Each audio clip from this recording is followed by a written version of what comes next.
বিসমিল্লাহির রহমানির রহিম। আসসালামু আলাইকুম বন্ধুরা, আজকে আমি আপনাদের সাথে যে বিষয়টা শেয়ার করব সেটা হচ্ছে যে টমেটো আপনারা কিভাবে সংরক্ষণ করে রেখে সারা বছর খেতে পারবেন।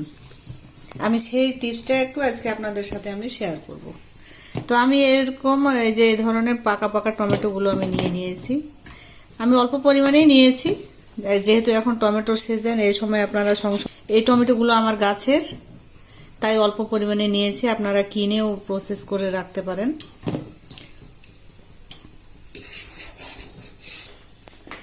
তো এই টমেটোগুলোকে আমি এইভাবে নিয়েছি। আমি এখন এই টমেটোগুলোকে ভালো করে ধুয়ে নেব।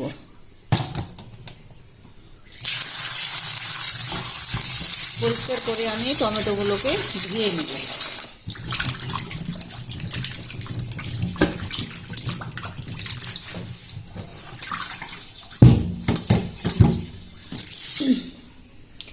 বন্ধুরা, আমি টমেটোগুলোকে এইভাবে ধুয়ে নিয়েছি পরিষ্কার করে। এখন আমি এটাকে সুতি কাপড়ের সাহায্যে বা টিস্যু দিয়ে ভালো করে আমি মুছে নিব, এইভাবে যেন পানিটা লেগে না থাকে।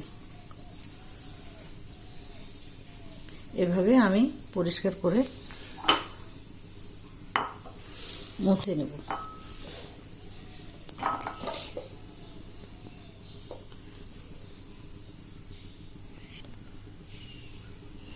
এগুলো ভালো করে মুছে রাখতে হবে। এগুলো যদি আমি ভালো করে মুছে না রাখি তাহলে এই পানিটা বরফ জমে থাকবে এবং সেই পানিটা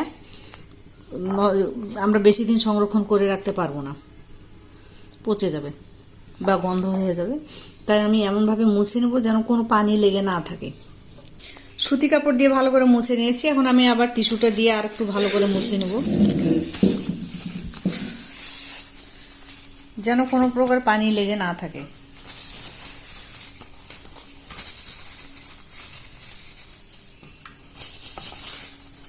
এখন আমি পরিষ্কার করে সুন্দর করে শুকনা করে এভাবে মুছে নিয়েছি। এখানে কিন্তু কোনো পানি লেগে নেই। এখন আমি এগুলোকে কেটে নেব। তার আগে আমি এই যে ট্রেটাতে রাখবো সেই ট্রেটাতে আমি একটা টিস্যু বিছিয়ে দিই। এখানে একটা টিস্যু বিছিয়ে দিলাম।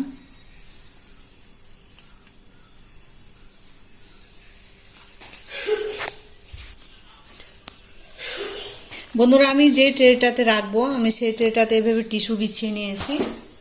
এখন আমি টমেটোগুলোকে, এই যে বড় বড় টমেটো, এটাকে আমি 4 ভাগ করে কেটে নেব।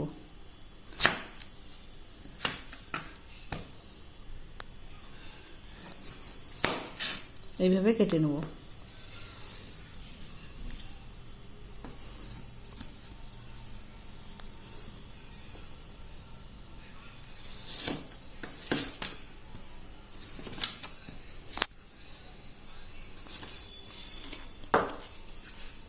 এগুলো টমেটোগুলো অনেক বড় বন্ধুরা, তাই আমি আরেকটু মাঝখান দিয়ে ছোট করে নেব।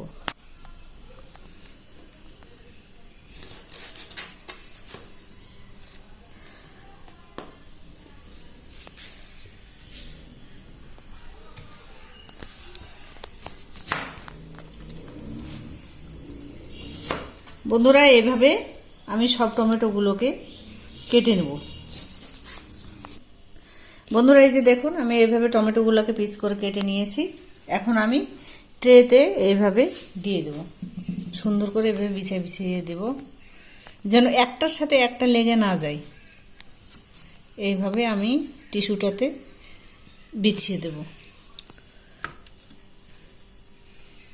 একটার সাথে একটা যেন না লাগে সেদিকটা আমাদেরকে লক্ষ্য রাখতে হবে।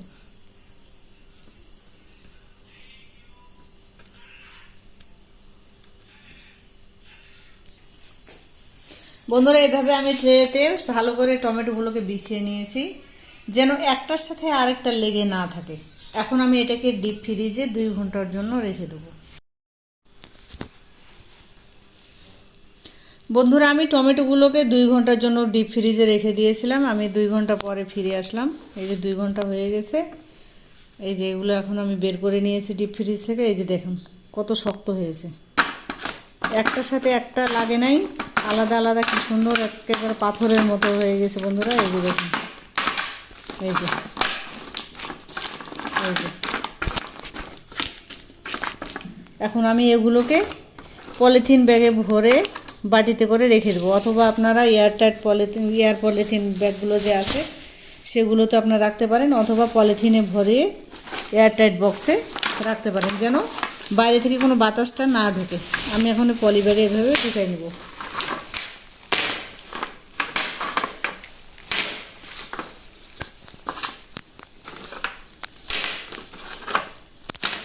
এই যে বন্ধুরা, এভাবে পলিথিনে আমি ভরিয়ে নিয়েছি।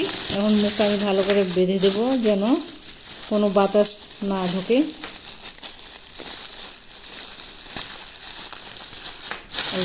এখন আমি বাটিতে ভরে এইভাবে ঢাকনাটা লাগিয়ে দেবো যেন বাইরে থেকে কোনো বাতাসটা না ঢোকে।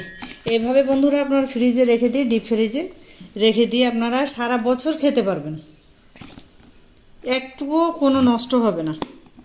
শুধু খেয়াল রাখবেন যেন বাতাস না ঢোকে।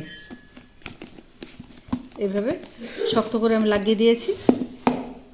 আমি এখন ডিপ ফ্রিজে আবার রেখে দেবো, যখন আমার লাগবে তখন আমি 2-4টা করে বের করে খাবো। হয়ে গেল টমেটো প্রসেস। আপনারা এইভাবে করবেন, টমেটো প্রসেস করে রাখবেন, দেখবেন কেমন হয়েছে, কেমন থাকতেছে আমাকে কমেন্টে জানাবেন আপনারা অবশ্যই। এবং শিউলি কিচেন উইথ হোম ফুড চ্যানেলটিকে সাবস্ক্রাইব করে দিবেন এবং পাশে থাকা বেল আইকনটিকে অবশ্যই ক্লিক করে দিবেন, লাইক করবেন এবং শেয়ার করে দেবেন। সবাইকে শেয়ার করে দিবেন যেন সবাই দেখে উপকৃত হয়। আপনারা উপকৃত হলে আমার এই ভিডিওটা সার্থক হবে। আজ এই পর্যন্ত বন্ধুরা, সবাই ভালো থাকবেন। আল্লাহ হাফেজ।